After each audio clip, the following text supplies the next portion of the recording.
వేదనలో నీ వేదమునే తలచి వేడుకలో నీ నామమే మరచి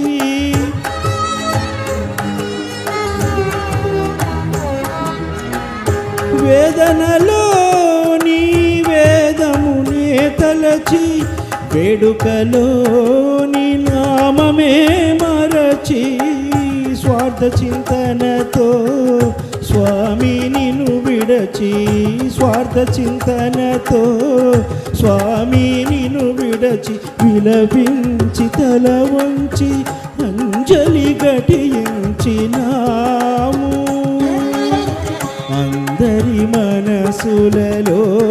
చీకటుల హరించి తరింప చే